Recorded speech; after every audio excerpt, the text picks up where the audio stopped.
All right, what's going on, everybody? Welcome into HiBruiNation, the unofficial home of your Boston Bruins.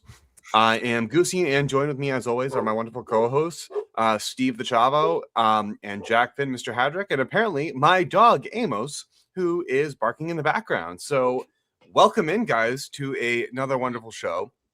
We have a great show for you guys tonight. The Bruins are 2-0-1 on this week. We're going to talk about the current roster composition. Aspirot was signed to a contract, the team offense as a whole, and potential items for sale or not to sale, and some other acquisitions that we could make as we approach the trade deadline. Guys, what do you have to say? 10 goals, baby. When's the last time we saw that? 1988. I was going to say Against they actually did. Chicago. Yeah, they did against Chicago too, which is pretty Mhm. funny. Yeah, they did flash that graphic up on the game, but yeah, pretty wild, tumultuous week for the boys. But could be better, could be worse, but after scoring 10 goals, can't help but not feel good about that. What do you think, Steve? This team is so goddamn bipolar, and it's making me goddamn bipolar. Are you, like, It's like it's not helping my bipolarness out. It just comes out. It's really not. It's like they're really good in flashes, and then they're god awful in flashes. And it's like, can we get like some middle ground, please? Like, I can't stand this like hot, cold, like good, bad. Like, can we just get like, if you're gonna be middle of the road, can we just get consistent effort every night? Like, can I just know what I'm walking into every day? It's just the hot and coldness about this is just very frustrating. It's just you guys have flashes of them being effing awesome, and then it's just other flashes of just being so atrocious. I have to shut the game off after the end of the first period or second period because I can't do it. I can't watch it, and it's just, can we just get a little bit more consistency, please? That's all I'm asking. I love the wins, don't get me wrong, but like, please, just for my mental health, can we just level out a little bit, please? For Steve's health, let's be consistently mid. I mean, you have a point. Consistently mid. Let's recap this week's scores so that people can have an understanding of what we're talking about here, right? Like, we had the Kraken. It was a 7-4 loss. Swayman and net. Not really much to say about that game. I feel like it was just a 10 o'clock game that really got away from them. It was the end of their 5-game road trip. They were away for about 2 weeks from Boston. Not really much to say there. I thought some effort was there. I just thought it was just the details missing in that game. And then you come home, you have another home stand, 5 games, I believe, if I'm not mistaken, and you have your revenge game against Calgary, win that 4-1. Korpisalo net, great game by him. And I'm willing to admit, when, he has a good game, it's just they're few and far between. And also, Lori had a good game too. That toe drag was absolutely disgusting. Disgusting. I disagree. You may disagree. He fumbled it, and then he just got lucky. I'm sorry. It wasn't disgusting. It was good. It was nice. Biggest Lori hater I've ever seen. I mean, come on now. He fumbled it. Go watch the replay. It's like, oop, I almost missed the puck. Like, you know what I mean? It's like you were lucky on that one. I'll give it to you. It was a nice goal. It was a nice little move. But please, for the love of God, don't give him more credit than credit's due. Please. He doesn't deserve it. Damn. Well, and then you get to Saturday's game, which was and pardon my language for this, a dicking of epic proportions to the New York Rangers. Now, albeit they're missing Adam Fox, and yes, they're missing Shesterkin, but Jonathan Quick has been a good goalie for them. Who cares? Fuck him. And there's no excuse to be pumped for 10 goals. 10 goals. I mean, it was what has to go wrong? This isn't mites, man. It's crazy. Yeah. I said, yeah, you go, Cam. Belt to ass. Go ahead, Jack. Yeah, no, I mean, definitely the lineup and things they were facing with that played into an effect. Looks like Shesterkin is like really hurt. I don't know. I haven't read up on his injury report, but it does not look good. So that's huge for the team. And they got off to a good start. They scored. It was like a minute and a half in. And I was like, oh God, here we go again. And then from then on, it was just, pedal to the metal. And they did not stop. And I think like some guys had their best games of the season, really being, Zacha and Khusty. But I think it was just, and like the broadcast touched upon it, like, when you see everything go right, or in an afternoon game, especially an afternoon game as well, where you don't really know what you're going to kind of get, you can see something like this happen where all the pieces come into play. So yeah, awesome to watch us Bruins fans. Total cinema was it was the best, just the best. I honestly felt like what was it? Another one every time. It was just like I couldn't believe it. They just keep scoring. I'm like, another one? Are you kidding me? Like, what is going on? And then Holy shit. I texted you guys, and it was like 2 guys are on Hattie watch already, and it's not even halfway through the game. Like, holy Dude, if shit. they got that third hat trick, if Fraserman got another one, they got another hat trick, I may have taken my pants off. For what reason? I don't know. They would have came off. It's It's a unbelievable. children's show. My God. No, you know what's funny? I didn't get to finish that game. So I didn't get to finish the game. Sorry, children. We, as in like Kara and I, we went down to Twin River to celebrate my mother's 50th birthday. So she'll be turning 50 on Tuesday. Shout out to So Cam's we had to mom. leave. Whoop, whoop. Yeah, she had a fun time, and it was a great time all around. But I was listening to the game in the car, and it's just like, oh my God, they scored another one and another one. I just couldn't even believe that I was going, because we were on the way down there, and I'm like, this is an absolute, like, this is insanity. It's unbelievable. I almost had to call in the National Guard because there was a murder happening at TD Garden. Like, it was just bad. Like, this is just one of those games where I feel like you really needed to see out of this Bruins team. After just losing some other games the way they have, and just for once that they take control of a game and they hold it. Yes. And they just don't take their foot off the gas. That is something you needed to see all season. I was glad to see it, yesterday, being Saturday. And then, not even to mention, it's the first time that they've scored 10 goals in a game since 1988, like we previously mentioned, against Chicago. So it was a good week outside that 7-4 loss to Seattle. And currently, at the time of this recording, we're obviously playing the Pittsburgh Penguins, so we'll cover them next week, and we'll discuss more about that game. So hopefully, when we close this out, we'll be able to look at a winning score. Steve, this might be the hottest take right now, but I don't even think that game was their best game of the week. Really? You don't think the Rangers game was? No. Of the week? Yeah, of the week. You think it was Calgary? I think it was Calgary. And okay, I'm willing to hear allow you. me to elaborate. Yeah. The reason why, because in the third period, let's just put it this way: midway through the game, definitely the third period, it seemed like the Rangers just rolled over and died. Right? Like it stop. You're killing him. He's already dead. Right? Like that's just what it is. And putting up 10 goals it doesn't really happen anymore, ever, right? Ever, which is awesome. I'm glad to. But when you want to look at a complete game where a team didn't roll over and it was a close game and you still won by a 3-goal margin, I'm talking about Calgary.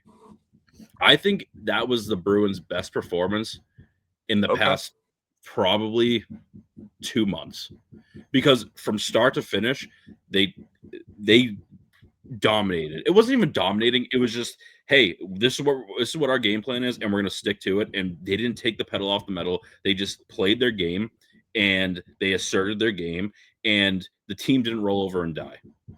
And the fact of the matter too is, like, multiple Bruins in that game had probably their best performance games in a long time, and it was a complete game, and I'm very happy to see it.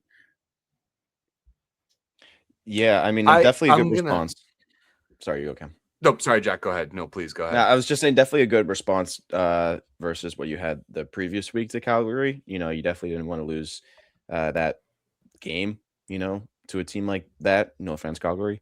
But yeah, it was just a great response. And yeah, I think, the spectacle of the Rangers game, we kind of get caught up in with the 10 goals and the 2 hat tricks and everything. That kind of puts nice bow tag, I don't know, bow on the game. It makes it look nice and shiny and pretty. Thank you. Yeah, I was going for something there. I don't really know where. I was going to find my way at some point.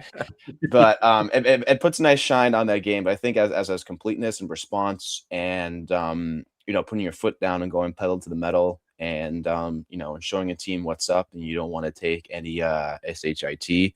Yeah, I think Calgary is definitely a game that stands out this past week. So good way to put it, Steve. Appreciate it. I agree with you, Steve. I think it wasn't the Rangers game wasn't the Bruins' best game. It was just something you needed to see when you get a lead like that, or when you start gaining momentum.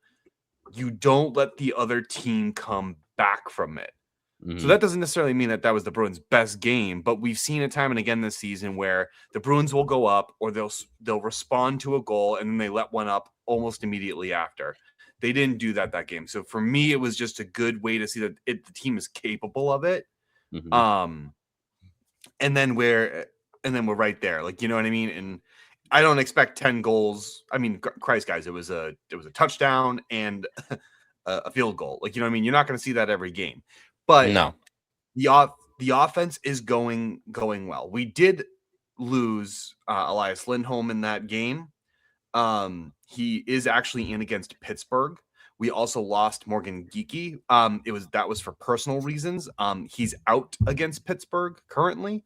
But Marco Sturm has positive news with respect to him as well. So they said it's nothing health-wise, I believe, with respect to Geekie. So it's just hopefully everything is okay in his life, his family life, and there's hopefully nothing too major to be worried about. Go ahead, Steve. Yeah. I've never seen a player leave after a period or two or whatever, halfway through the game, whatever it be, for personal reasons. I've never seen that ever. So that's like I haven't either. Yeah, that's like another first. Me and my buddies were talking about that. It's like, what? Like, you go out for injury, shit like that happens. But like, I've never seen that before either. And clearly, I've never seen a 10-goal Bruins game when we won. In my lifetime. So that's crazy. You know what I mean? Like, couple crazy things happen in that game. I will say this. I hope it is for good reasons, like good personal reasons, like, the birth of a child, for example, like, a surprise, like a spouse or a significant other going into labor or something like that. I hope he left for good reasons and not for anything drastically bad. I that's what I hope for. So hopefully just it's not something negative. But either way, hopefully all well to Geeky. The Bruins announced today that they signed Jonathan Aspirot. 2 years. What?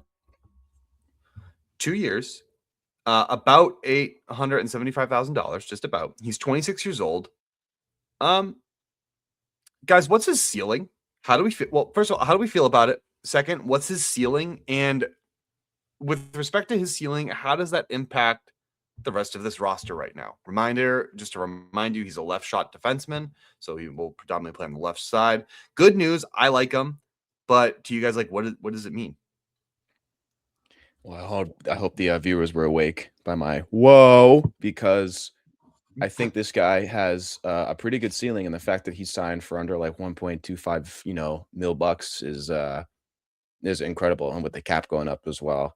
I've been impressed with him so far.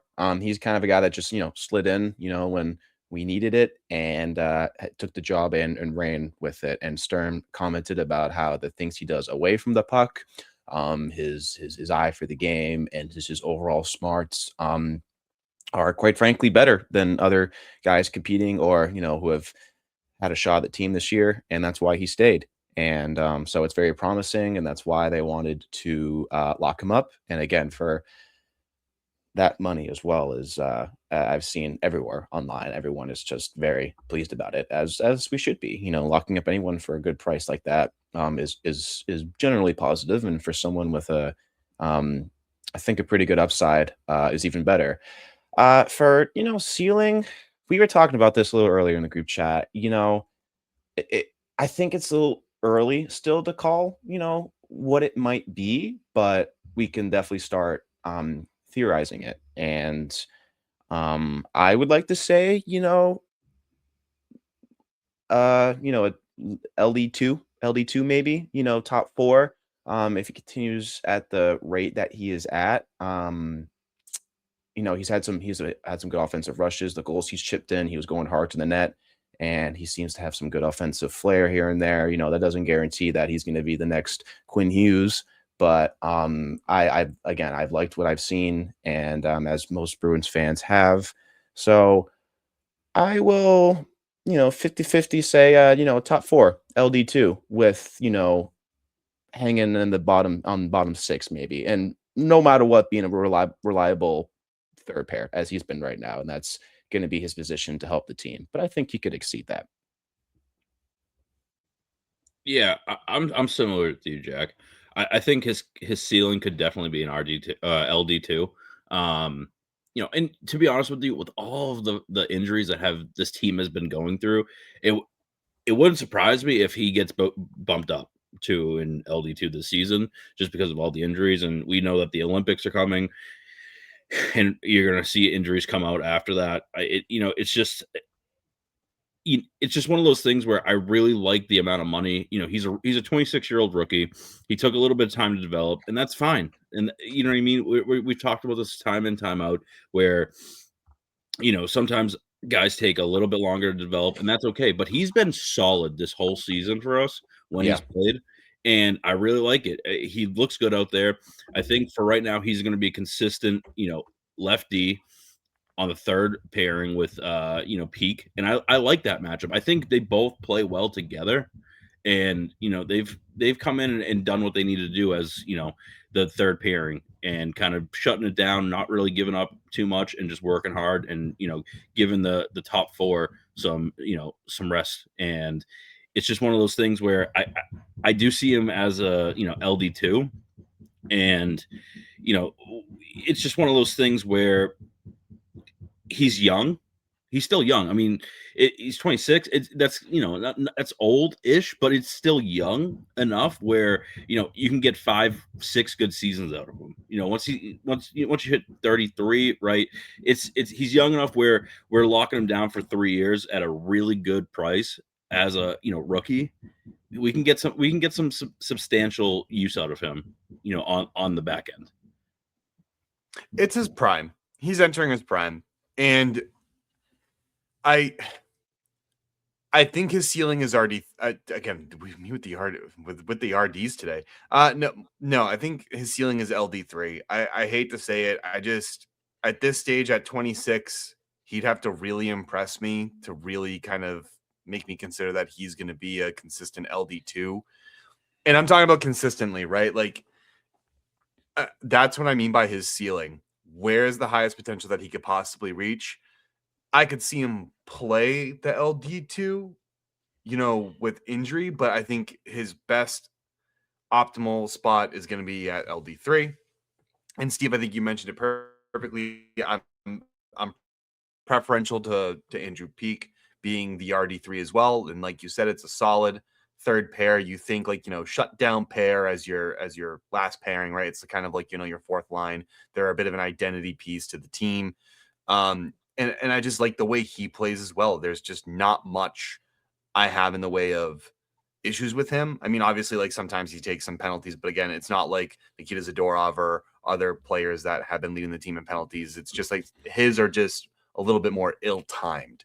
But I think that's going to mature as he progresses with the coaching. In terms of the roster impact, I think that he's going to have, I think it puts into question, because now if you look at your left side, when Hampus Lindholm is healthy, that's, in my opinion, should be your LD1, Zadorov your LD2, and then Aspirot your LD3, because those are your 3 biggest performers on the left side right now. And then you have Jordan Harris, who played well. The odd man out to me stands again, and no offense to him, but Mason Lowry, and he's 24. And I think even Kolyanichuk, as an extra, I think the way they're playing, the defense is playing right now on the left side with those 3 that I mentioned, it puts Lowry's future as a Boston Bruin in question. Yeah, definitely. I like the guy. Seems like a good fella. And I've seen some, funny videos from him and the media team, especially when he and Patra were just running up a storm. So, seems like a good guy. And besides that, yeah, I question as well. his spot moving forward and what he can provide to this team within this system. But one of you guys said it earlier, just send him to a team that could need a quarterback for their power play. Let him flex those skills and maybe work on his defensive game a little bit. That might be his best bet. But yeah, it's the league, man. Yeah, for sure. I mean, I think I said it over there where, I think he could be a potential quarterback on the, the power play, but you can still get him for cheap too. It's not like a Dougie Hamilton. They're basically paying. The Devils are paying him $9.5 million to be a power play specialist and not do anything out there. Just 9. Right? Is it 9? Just 9 million. Just 9 million. Okay. Just 9. Whatever.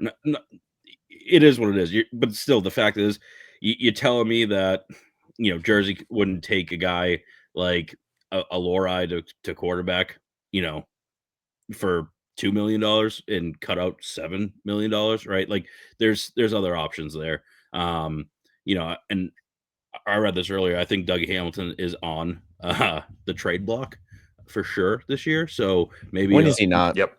When is he not? But maybe a little 3-way action in there, 3-way trade. Who knows? Yeah, I mean, we're gonna bring that up in a bit later because I do have items for sale and roster composition, that we should definitely address.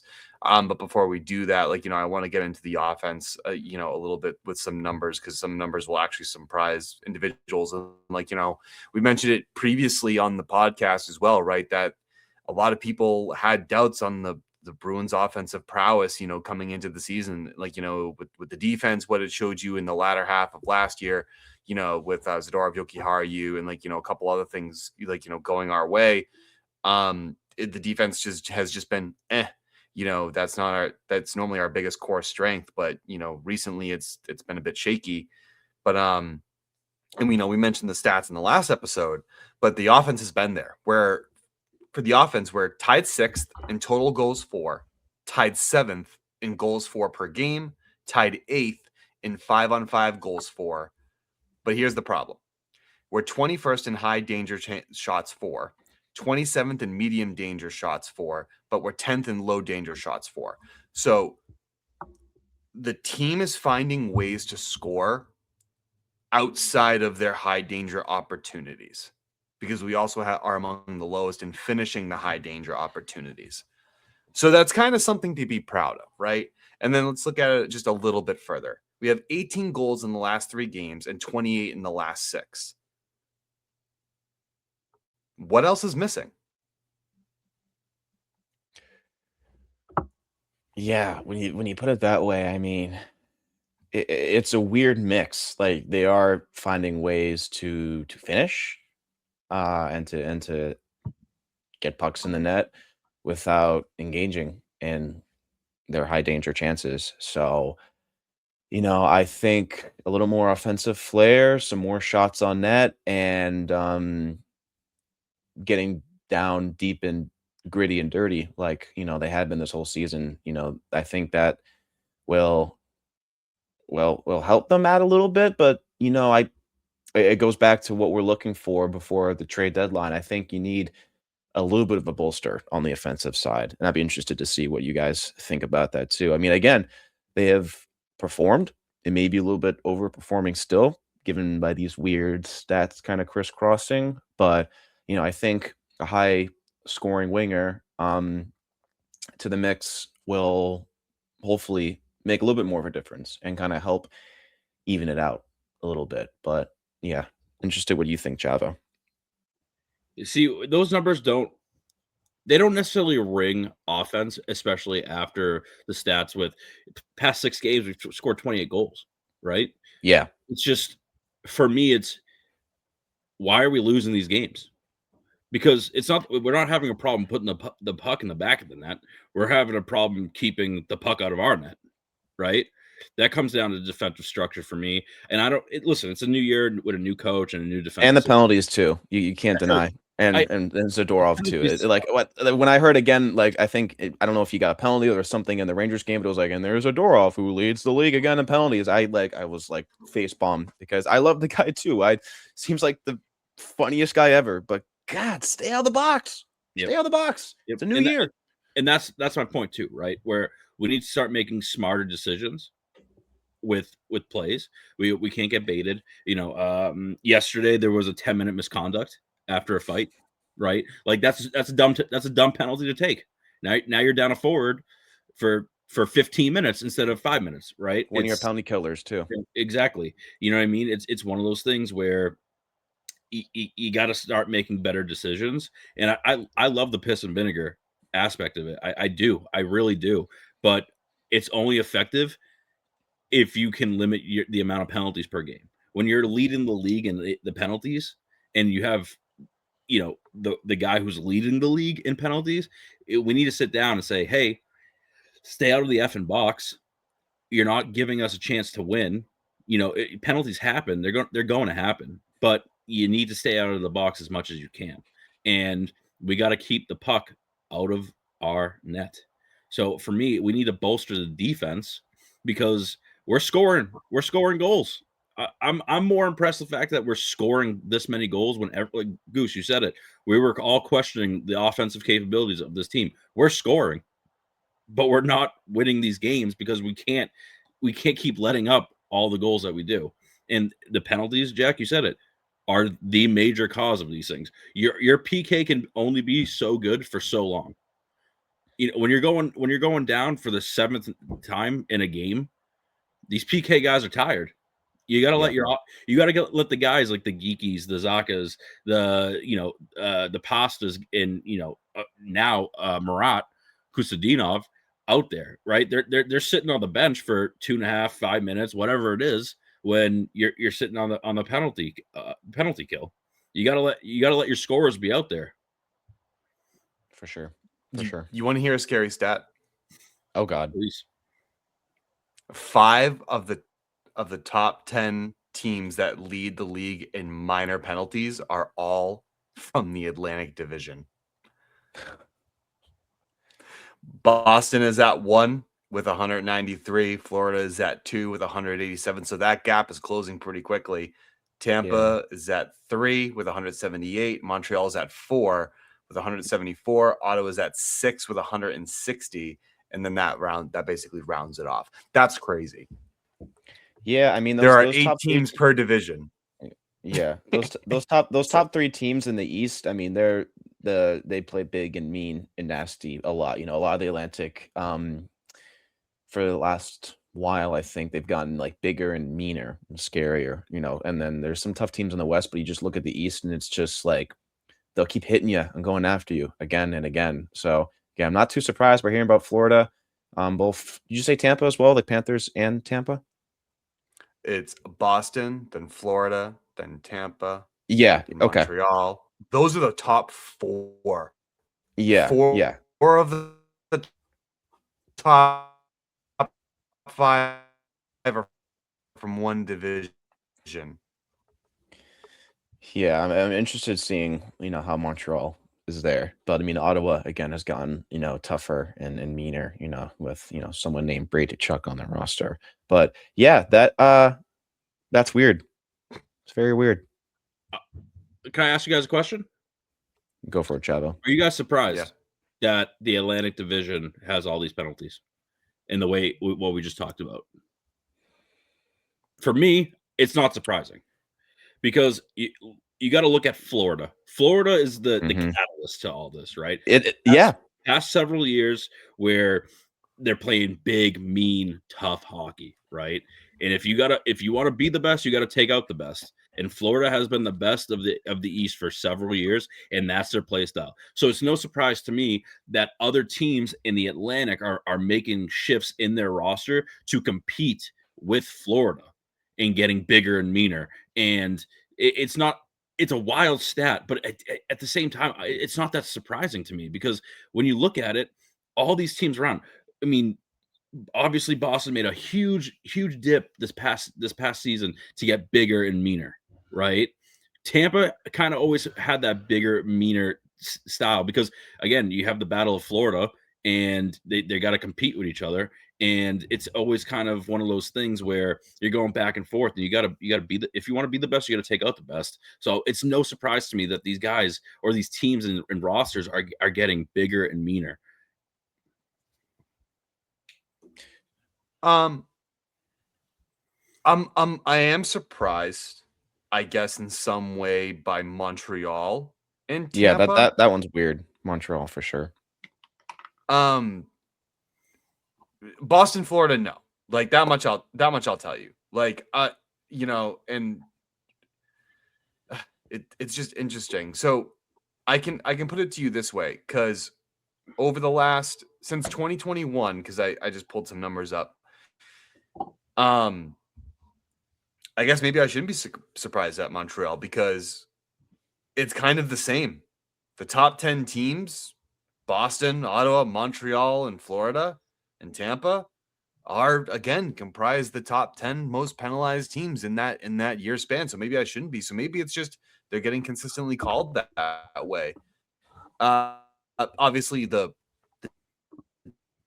dynamic shifts, right? Like, you know what I mean? Boston's not number one overall, he's in that regard. But yeah, I guess I you know, I haven't really thought about that way, Steve. But yeah, I guess I'm a little surprised by Montreal. Maybe, I guess, not so much Tampa. Ottawa, I'm not surprised at all, because they have Tim Stützle, who's a diving champion. And Brady Tkachuk. Yeah. But I think he gets more into fights than anything else. And I'm talking minor penalties, not majors. That's fair. That's fair. Just dialing it back to the offense, because I know we spoke about, you know, and being surprised that the Bruins are scoring, and that kind of led us to, like, you know, the discussion of, well, why are we still losing these games if we're scoring, you know, 3.3 goals per game, and, you know, we're tied, I think it was 7th, like, you know, in your top 10 in most of these categories. It just makes you wonder, and you're right, the answer is the defense. And, you know, then you look at the goaltending, right? But the goaltending's been there. Aside from Korpisalo, Swayman's been there. So I think it's the backup, and, you know, we touched upon this very well.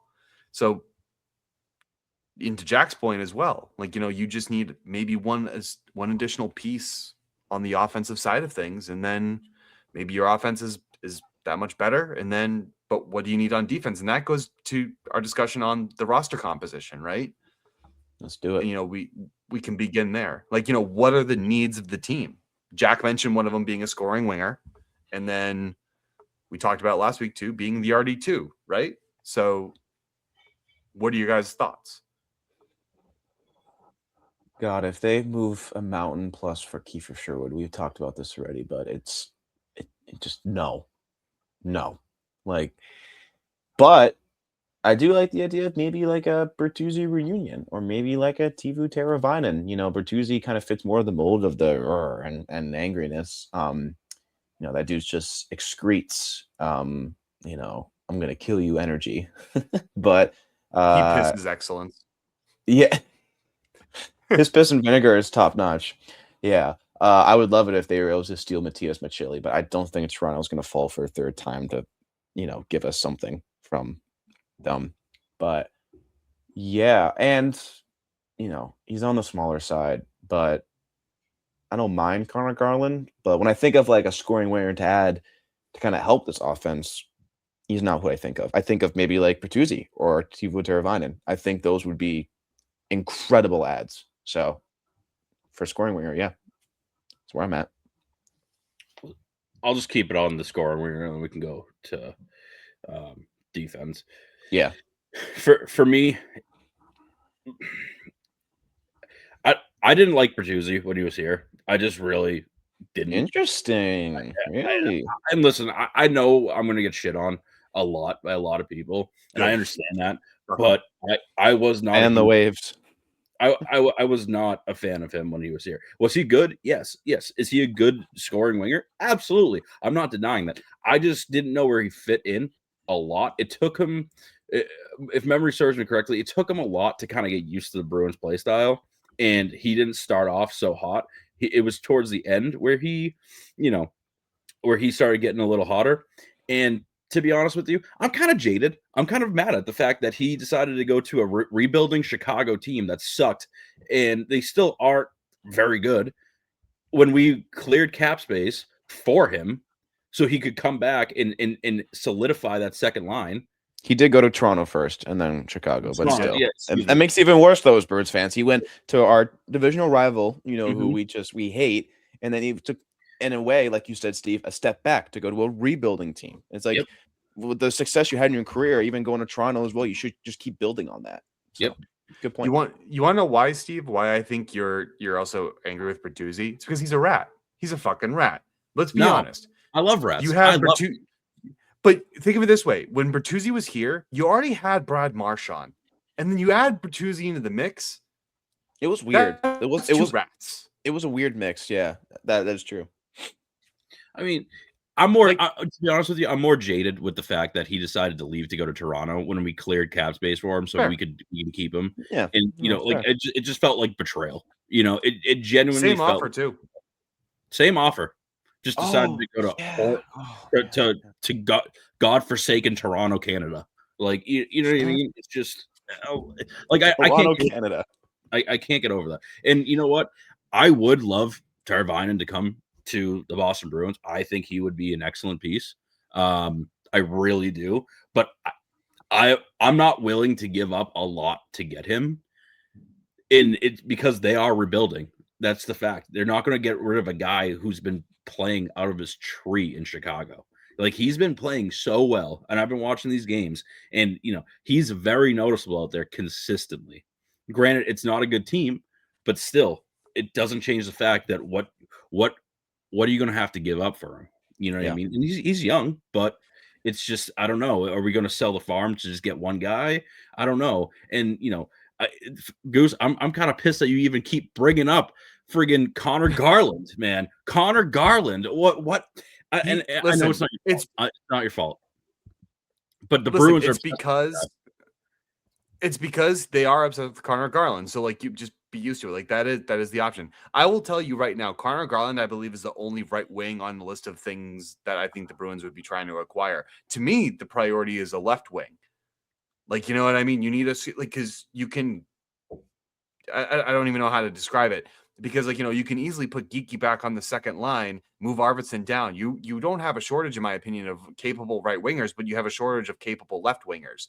Unless you really want to put Tanner Jeannot on the first line, you know what I mean? And people will say, oh, Marat Husnudinov because he just scored 4 goals. But yeah, you also just need to get David Pastrnak going on the score sheet as well, not just in terms of assists. You need him actually scoring goals. So you need another left winger that also facilitates that capacity. So for me, it's a left winger. I'm also, if St. Louis is willing to part with him, Jake Neighbors. He's young, he's 23, but then again, I think you're going to end up paying a lot more for a Jake Neighbors than you will a Teuvo Teravainen. I think you'll actually pay a lot more for a guy like Tyler Bertuzzi, who's having a very, very good year, than you would Teuvo Teravainen. And Teuvo is 1 more year older than Bertuzzi. So I think that also factors into Chicago's rebuild. Like, do they want to continue to keep a guy who's 31 years old when they also want to get – they want the veteran presence, of course, but they have that Nick Foligno. So it's just kind of like you need that mix of youth and veteran presence. So it's like, I think they would be willing to move on from one or the other so long as it's a mutually beneficial trade. I don't think Chicago wants to stockpile picks anymore. I don't think they can. I don't think they can afford it, to be honest with you, because the mentality now is in. Like, they need to start showing some promise, right? You got some good guys on that team, and you need to start making it, happen, right? But what's funny? I think the most likely is Garland, because Vancouver, they suck. They're not good. And I honestly feel like they're going to be in a rebuild, and they're kind of just ready to sell the farm and kind of admit defeat in where they're at and do it. But again, I'm with you, Cam. I don't think that a right winger is going to bolster this roster.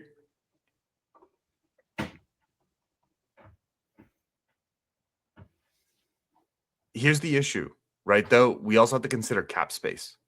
Yep. right? We genuinely have to consider that. So like if we're gonna acquire some of these guys, we also look at the money that they make.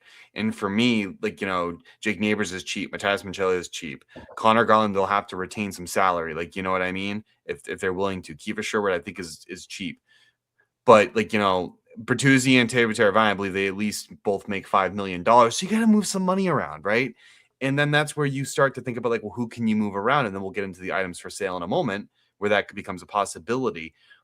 But a lot of this also hinges on the availability of James Higgins and the Bruins' belief that he is ready to make the leap. Because then if he is, that also alters this a little bit, I believe. Because then you can, Casey Middlestat becomes available to move. Because then you move Lindholm down to the second line. Or you don't have to. You can put Higgins there. Fine. But then you're missing a second line left winger because I bet you Zacha moves up to play first line left wing. That's what I would bet. So a lot of this is speculation, and I think it will depend on the availability of James Higgins. But I think you'll know more about that closer to the trade deadline. I think the Bruins will have an idea of that there as well.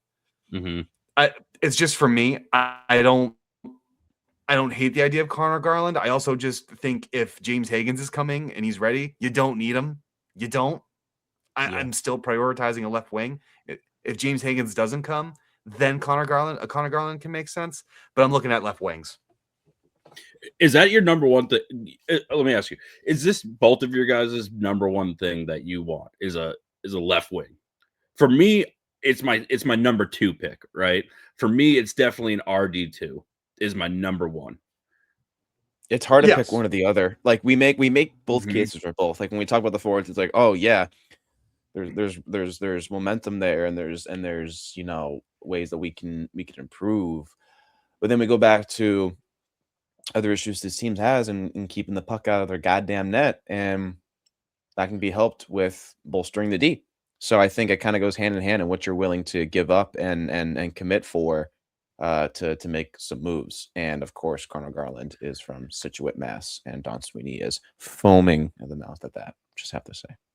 You're not wrong. The Boston Bruins have the capacity to do both at the trade deadline. They can get. I think so, and they should if they really want to be serious about making a stab at this playoffs this year and showing if they're contending for the playoffs next coming years with our youth coming up.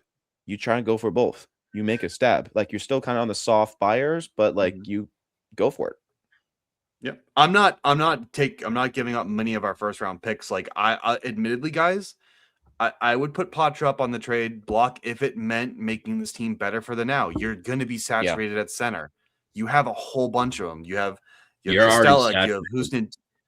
Yeah, you have Kostelic, you have Husnudinov. Like, you know what I mean? You have a lot of these guys up here already, and you already made it clear to Potter that he couldn't crack the roster after having what I thought was a good preseason. So yes, he can develop. That's fine. And I'm not saying like, trade him right away, but I'm saying if this team can become that much better at the cost of Patra while you also retain your first round picks, I'm okay. I'm okay with that. I'm fine. Yeah. You know what I mean? And you're right, Steve, for me, the RD2 is priority. That is mine. And I'm looking at guys like Nicholas Perbix, Rasmus Anderson, and you mentioned it earlier. I would not hate a Dougie Hamilton reunion, but rental. His health is a major concern. Look what you're doing to Steve. Look what you're doing to him. I know. I'm explaining my reasoning. I'm explaining my reasonings why, though. Health is a major concern regard to him. He does make way too much money. So what would make me be okay with taking him and being fine with it would be New Jersey retaining. How much? The cost of acquiring a player like that. How much are they going to retain them? $9 million. Get out. He has 3 years left. I would like $1.5 million, $2 million retained, something like that. Because I think that is fair and reasonable to ask for New Jersey to retain, especially with the amount of cap space we are going to have next season. So I think taking that into consideration, because if you look at a guy like Rasmus Anderson, he's going to want a contract of similar value, around $7 or $8 million, possibly even more. And extension, right, Cam? Yes. And if we acquire a guy like Rasmus Anderson, Has to come with an extension. I'm not playing a game with a diva who's just going to bitch his way out of a team like JT Miller is or like Rasmus Anderson is. Not fucking around with that. I'm not doing that. Yeah, that's a good point. Good point for him. You're making me so sad. Am I? Please. You would sit there Vent and it. Vent it, you Jello. literally just sit there and say that you would rather have you want to pay Dougie Hamilton $7 million to be atrocious. He is so bad. I hated him when he was on the Bruins. Tom Wilson is number 1 hated player for me. Dougie effing Hamilton is number 2 for me. I hate that guy. He is terrible. He is god awful. And you want to pay him $7 million for him? You are absolutely out of your effing tree. Out of your tree. That makes me so upset. He is not good. When he was with the Bruins, he was the biggest disappointment on the defensive end I have seen in my entire life. He is so disappointing. I don't know if he's definitely been an issue recently, but I think that's more of an issue with New Jersey. But when he went to the Devils, man, he was a massive bonus for them. The Devils, without him a few years ago, did not make the playoffs. He was that much of an important piece. You're forgetting Carolina too. He was an important piece. He was also, and he's a good defenseman. Is he $9 million good? I don't think so. But I think he is a good defenseman. Maybe not an RD1 anymore, probably because of his injuries and everything else. But I think he could play a really good RD2. And again, my concerns are the money, the health, and the cost in terms of acquisition. I would not hate him at an RD2. I would hate him at RD1. I'd hate him at RD2 for $7 million. He's an RD3 at best for $4 million. Maybe. Hot take. You don't think that's kind of a stretch? I think the $4 million is a stretch. I think him at RD3 is a stretch. I think that's an albatross. I think you're discrediting him too much. His contract goes to 27, 28 as well. I'm looking on some stats right now too. So I mean that always factors in too. So like you know, that's not expiring after this year. So you're gonna take that on. 2 years at $7 million at pretty much zero risk with the cap going up the way it is. I'll put it to you this way: if you want an RD2 with the available ones that are going to make sense for you, they're going to end up. Rasmus Anderson's going to want that same amount of money, between 7 and 9 million. I bet you. I'm okay with Anderson making that money at RD2, not Dougie Hamilton. Okay, and I think again, if they would be willing to retain 3 million, I'd be happier than a pig in shit. But then your cost to acquire goes up.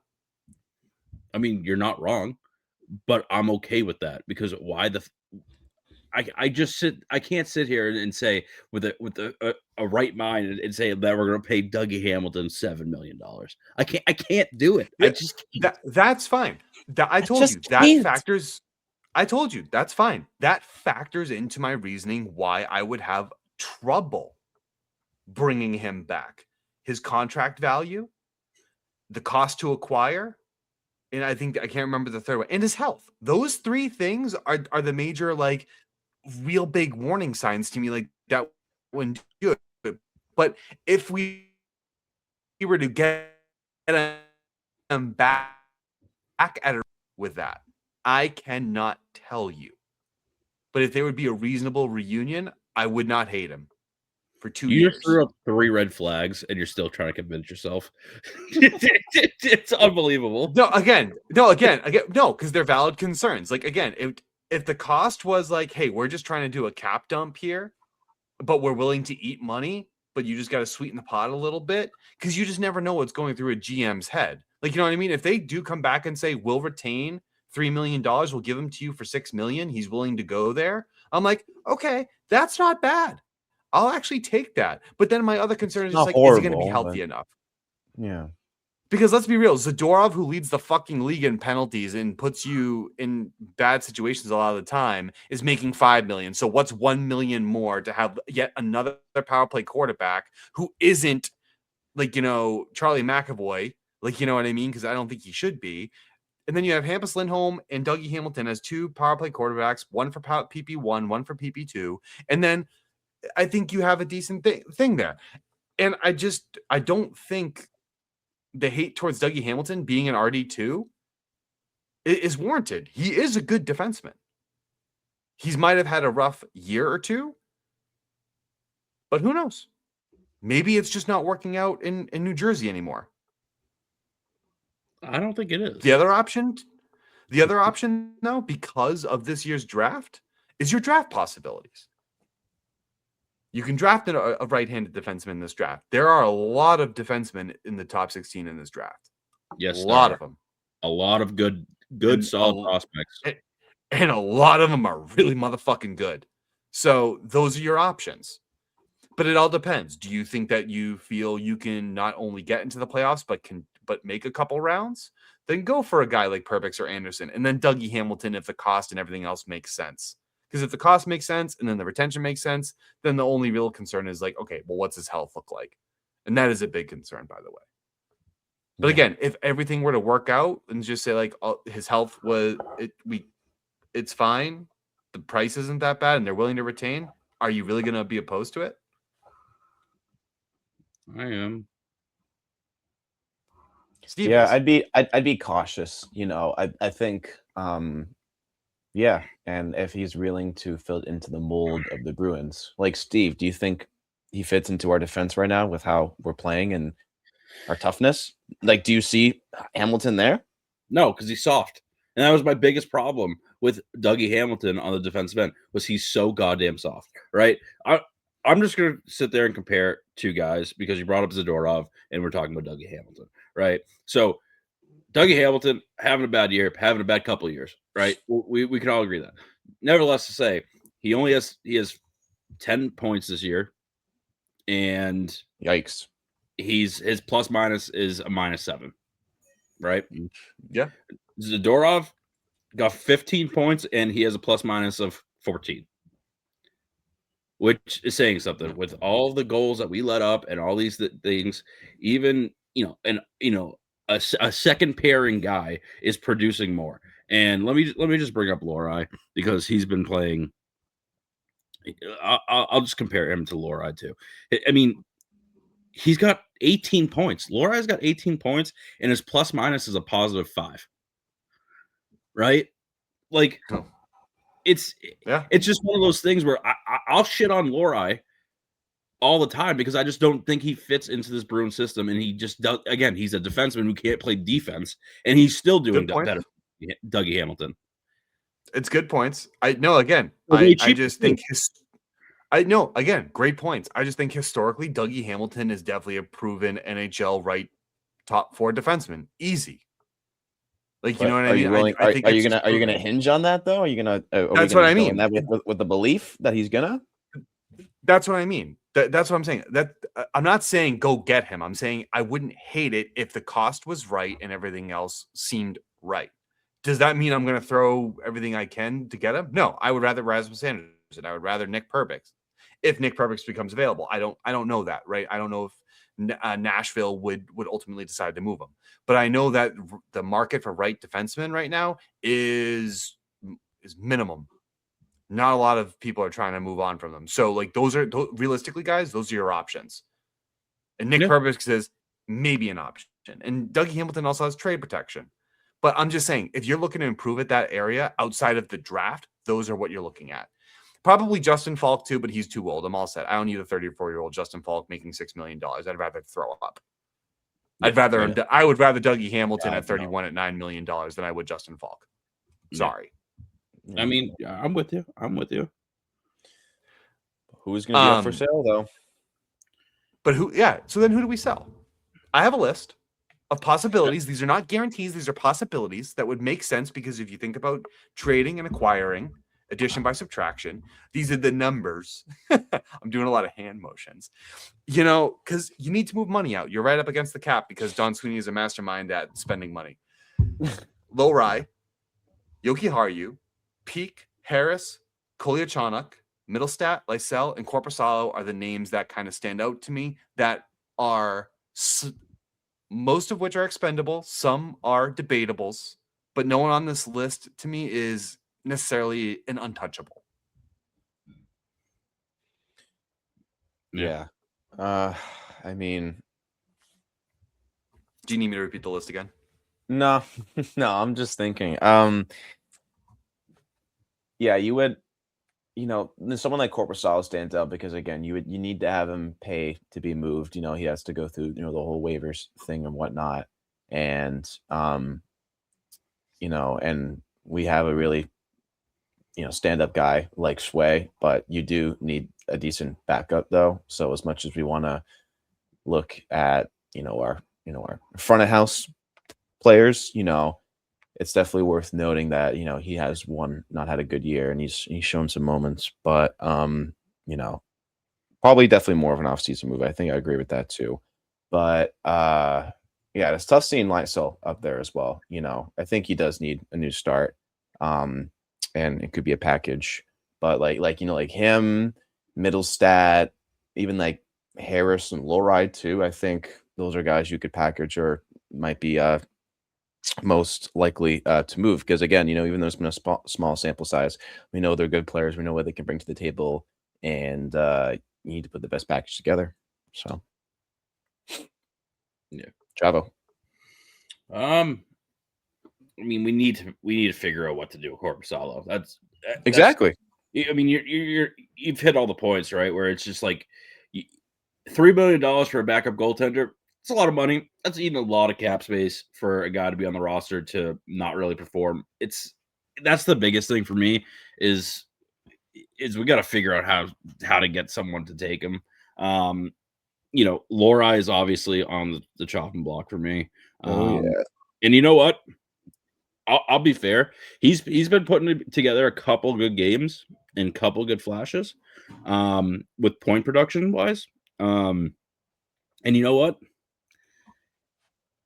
Sell him at the high, right? If someone needs a scoring, we talked about this before, right? If someone needs a scoring defenseman to put out there, kind of, again, quarterback the power play, whatever it is, or Take him. Take them, right? I think we could find a swap and relieve some of the cap space to try to go and get somebody. He's definitely on the chopping block. I hate to say it, I love Matty Patra, I really do. I think his play style is really good. I think he is I would say I think he would fit it well into the Bruins system. It's just management doesn't want to give the kid a shot. I think just quick on Patra, Steve. Sorry, I think Fraser Mittens just outplayed him. I do too. And honestly, to be honest with you, he's having a down year down in Providence. He looks miserable down there. And you know what? I was just gonna mention it's like he's probably really pissed off. He's probably like really upset, and it's probably going into his thing. I mean, it's not good for the trade stock, but I think the best thing that we could do is probably, again, I've said it before, I'm going to hate the fact that I'm going to watch a guy that the Bruins drafted become a superstar on another team.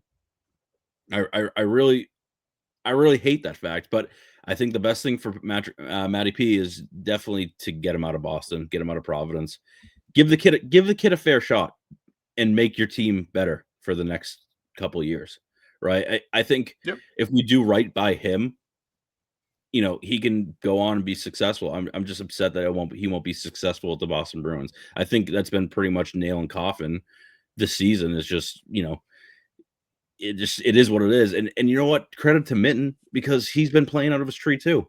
He's had a really solid year.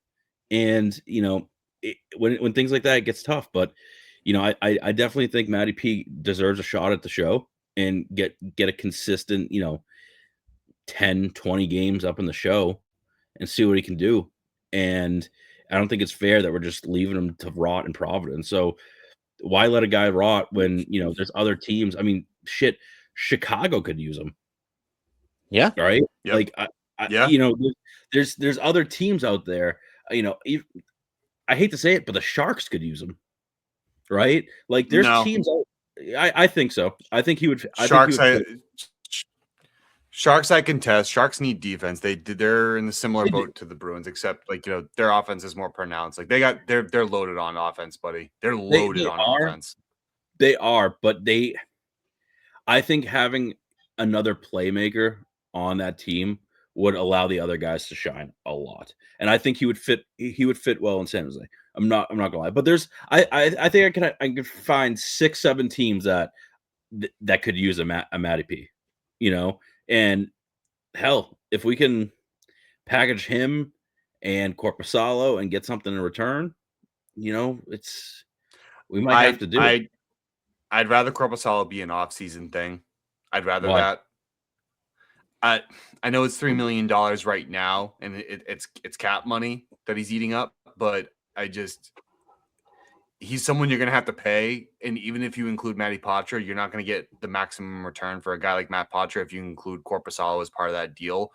I'm fine with giving up a 4th-round pick for someone to 4th-round pick and Corpusalo for future considerations. I am absolutely fine if that's what it takes to get him off the books. I am absolutely A-okay with that, because non-touchables for me this year, I'm not trading the Toronto pick, and I'm not trading the Boston's 1st-round pick.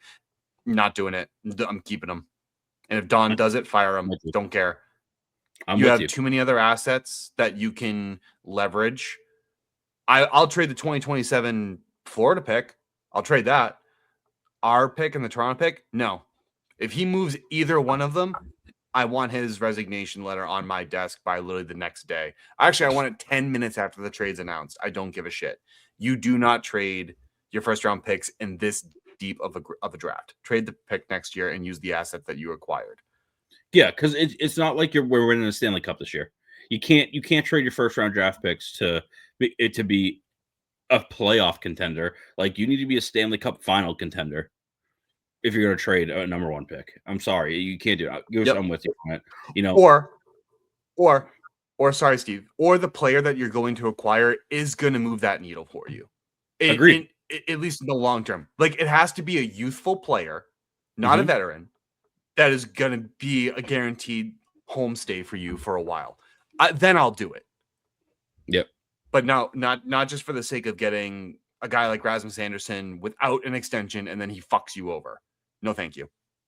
Yeah, no, I'm with you. I mean, there's a couple other guys on the list too. I mean, I don't want to move Peak. I've talked about this before. I don't want to move Peak. I think he's pretty solid down on the 3rd line, or 3rd pairing. I don't want to move him. I think he's kind of definitely up there. I think Yoki Haru is up there. I think he's very hot and cold. He has flashes of him being somewhat decent. But obviously we're talking about, RD2s, and it's just whatever he's doing isn't working. So sorry, bud. I don't know how many people would buy into Harris. Super small sample size. He's been hurt. I don't know. Maybe next year consideration, right? If he comes up and starts. Yeah, he looked good for what he had. I mean, a few stretches, I was like, wow, okay, this is like a Torrey Krug, but bigger. But again, small sample size. I also just want to remind, these are just a list of players that come to my mind. Like, of the assets that you have available that might be desirable to other teams, Corpusalo aside, because I don't think any team desires Corpusalo. But or Yoki Haru. And that's probably the asset you need to pay. Yeah, well, I don't know. Yoki Haru you probably could. Like, teams struggling for defense, probably like a Chicago who need right defensemen, or even San Jose that also need right defensemen. Those guys might take a look and take a flyer on him, because, again, $3 million only for 2 years. It's cheap. And then you don't have to sign it. You know what I mean? These are not expensive contracts. So there are definitely partners for it. Or even Calgary, too, who, if they're getting rid of Anderson, they're going to need replacements. Yeah, a lot of interesting pieces for sure, for what we want to buy and sell. It's up to the team, though. They're starting to put together some consistent efforts, and that Rangers game was oh my game. And if we see more of that, the size of what buying and selling is just going to grow. So it's going to be intriguing once we get to the Olympics and on. And Cam, are you still thinking of, you want to try and make some moves before the Olympics, Yep. Or yeah, because that gives you time, and they play it safe a little bit. And I think that's the consensus around the league as well. And they mentioned it during the Rangers Bruins game too, is a lot of GMs and teams are just in general looking to, for lack of better words, get shit done before the Olympics comes, because once it's done, There are going to be, some injuries and some change-ups probably. And the final stretch of the season, it's going to be right there. So I want to hop on it quick. Let me ask you this question because you brought it up. Great. Thanks, Steve. There's a name not on the list right now that you made. Pavel Zacha. Yeah. He's not being moved. You're not moving him. Zacha, please. No. I mean, at the beginning of the season, you're not going to move. At the beginning of the season, I thought he was a strong candidate to be moved. So did many. I'll give you that, Steve. So did many. But I don't think you can. I don't know if you can either, right? That's the thing. You could probably get a decent haul for him. But he's valuable. He's valuable to the team, and he fits. You see what you see when he's on his game for the Rangers. Like, holy cow, that guy needs to shoot the puck more. Not just for the Rangers game. He's had the past 2 weeks for Zacha. He's been playing really well. He's been on it. His details are very clean, and that's why I asked. It's you brought up the pre Olympic trials, right? You think Don Sweeney's taking any phone calls on Pavel Zacha? I think he has to. I think he is getting calls, but I don't know how much he's entertaining them. I think he might hear him out a little bit, but he definitely is. I mean, again, with this consistent play, like the points are starting to show more. And after that Rangers game, I'd be like, hello, inquire. Tease on it, right? He's got 31 points in 44 games, 13 goals, 18 assists. Casey Middlestat has 19 points in 35 games, 10 goals, 9 assists. I just don't think the Casey Middlestat experiment is working out, and I think they would much rather keep a guy like Pavel Zacha with James Higgins on the horizon than they would a guy like Casey Middlestat because of the similarities between Casey and James. But I just think Higgins has the higher talent ceiling. That's the difference there.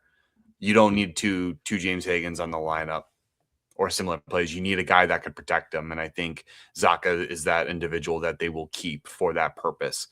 So that's just my opinion. Like at the beginning, yes, I thought that Zacha would be the guy to move.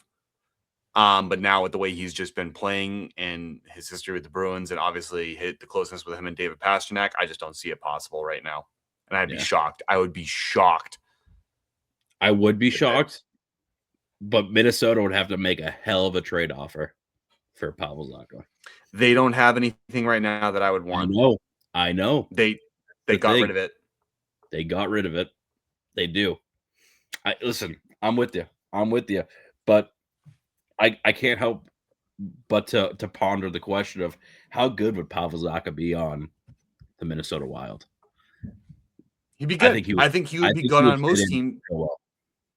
I think he'd be good on most teams that are looking for an affordable 2C. I think he would be good on Montreal. I think if Edmonton were to make a play for him and give us, let's say, I don't know, like Matthew Savoie or something like that, I don't think it would just be 1-for-1. Don't get me wrong. I'm just naming Frederick comeback reunion. Fuck off with that, dude.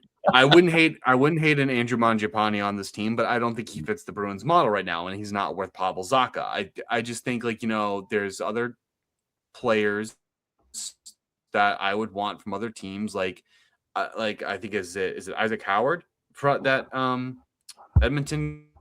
Sorry, I'm getting a little interruption right now. She just jumped down, but my cat just said hi. I think you need to offer a little bit more for him, but there's of that. So I just think Zacha is a non-negotiable right now for me. I'm with you. I think Don Sweeney would be a dumbass to move Pavel Zacha. Well, that means he's gonna do it. Yeah, no shit. Right. That's why I brought it up, because again, one of you said we don't really know what's going through the minds of these GMs, and trying to figure out what's going on in the mind of Don Sweeney is never a good thing, because it's always back and forth. Yep. No, that's very fair. And I honestly think the Bruins, out of the teams right now in the running, if Anderson wants to come here, have a very high possibility of acquiring him, just because we have a lot of what Calgary needs as they prepare for their rebuild. We have defensemen that we can give them. We have center prospects that we can give them, because right now they don't have centers. So it's like we definitely have things that can sweeten the pot for them. So I think Anderson could be, but is a very high probability that he could be a Bruin if he's not on the list and if he's willing to sign here. If he's not willing to sign here, then the Bruins are not going to go after him. Agreed. So I think that's the question about it. Let me ask you a question about Anderson and Calgary. How would you want that extension to come down? Would you want Calgary to extend him? Would you I would want like an 8-year deal. I get you. Yes, sign and trade. Sign and trade. Yes. Okay. So Calgary's definitely going to extend him and trade him.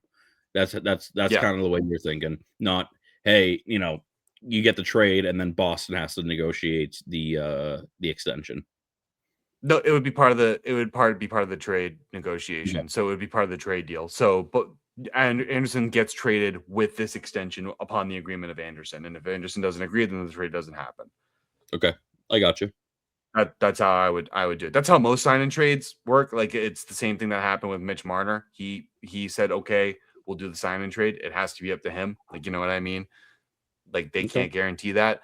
But once Anderson basically signs that and says, yes, I'm signing this to be traded. Like that's basically what it is.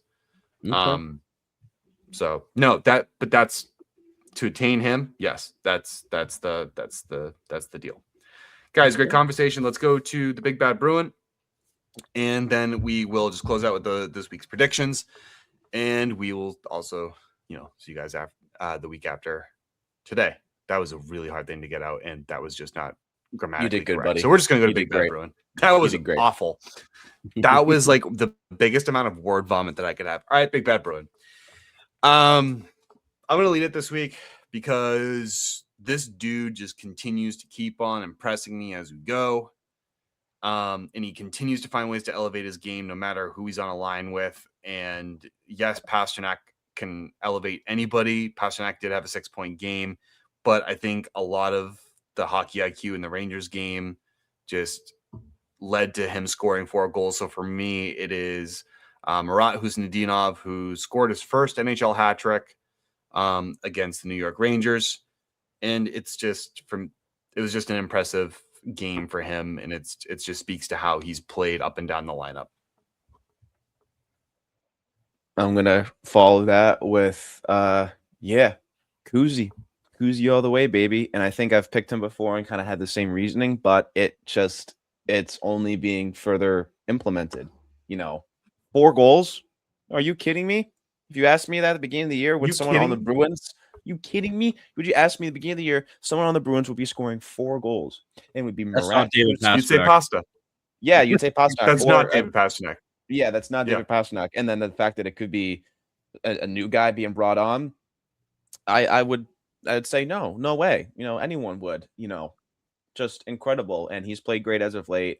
He's really coming into his own. I think I've said that already, but he's just continuing to improve that and just be a solid, reliable player and someone who is so fun to watch every single game. He's noticeable every single game. He's been like that for a while now. And I think right now his ceiling could be limitless, as long, you would probably had an idea of what his ceiling could be from past playing and being up around the Bruins and a little bit of the sample size he has. But now it's just sky's the limit with this guy, keep going. And some of that could be attributed to playing with someone like Pastrnak, but it's a good fit.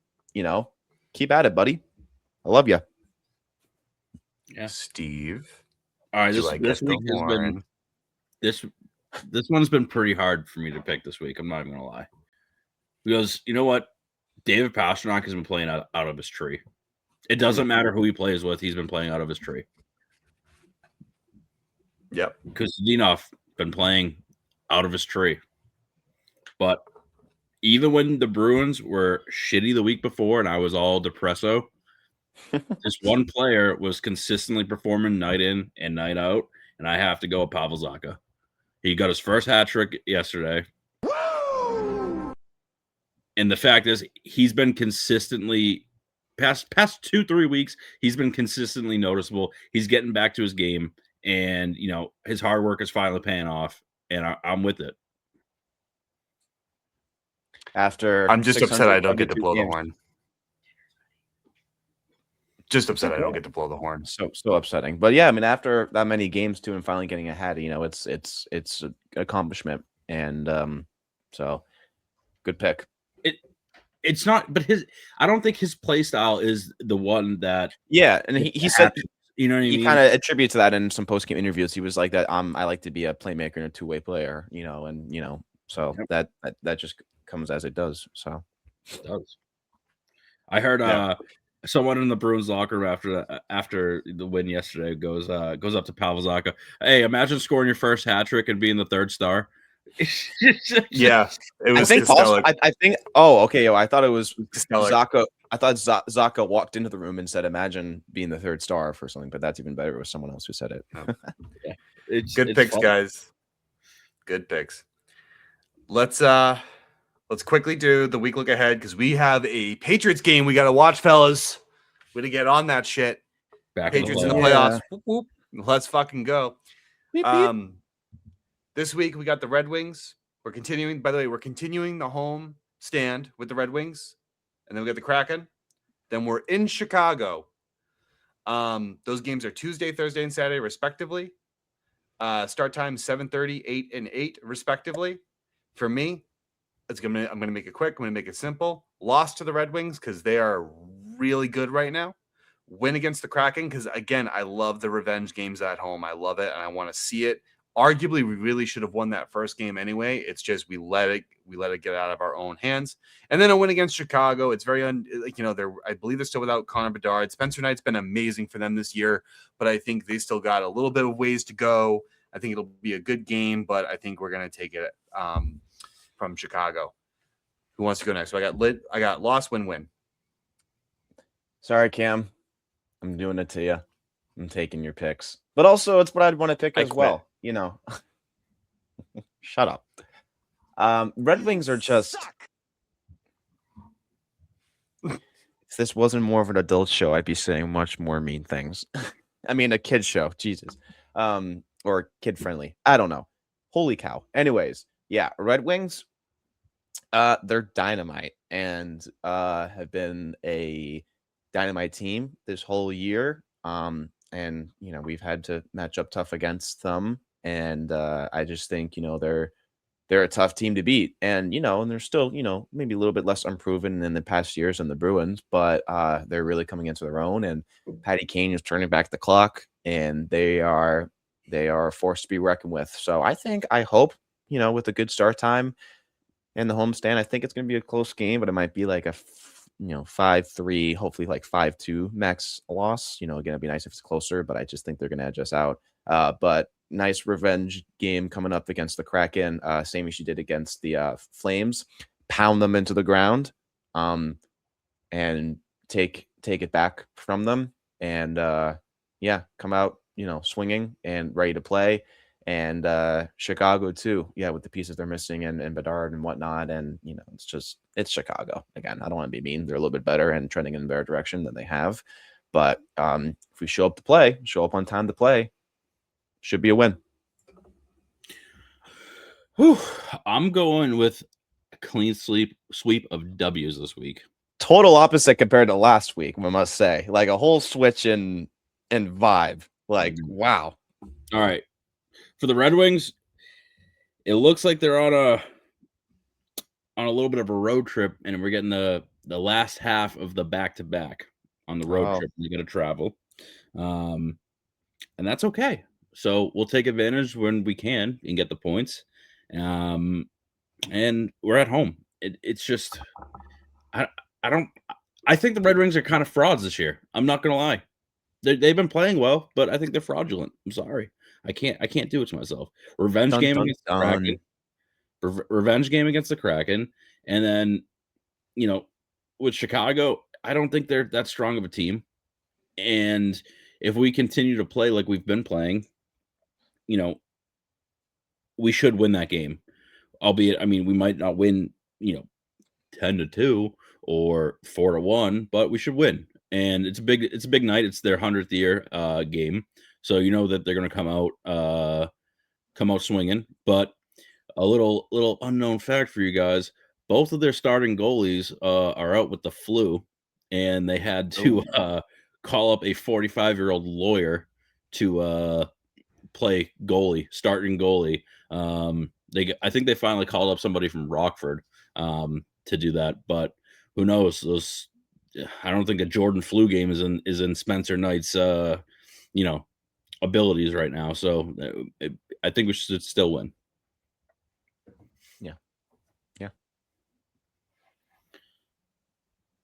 Cam, you are muted. Yeah, I guess I pressed my mic and that something weird happened. I noticed that like right away. All right, guys. Well, with that was episode 60. We're going to be back next week. We're big game, by the way, Thursday against the Kraken. That is Zdeno Chara's jersey Oh, we didn't even retirement. So mention that. Yeah, so we're going to go into some depth about that. We'll touch upon the Penguins game that's going on right now at the time of this recording. So we'll push that to next week and our thoughts on that as well. But until next time, guys, don't forget to go check out don'tpuckwithmedia.com. We got blogs on there and a whole bunch of more stuff. Connect with us on Twitter, Bluesky, TikTok, YouTube, and through our website. You can always message us directly on any of those platforms with your questions and for them to be heard on episodes. If you do message us, we do try to respond to those as much as possible. Remember to like, comment, and subscribe to our YouTube. And until next time, guys, go Bruins.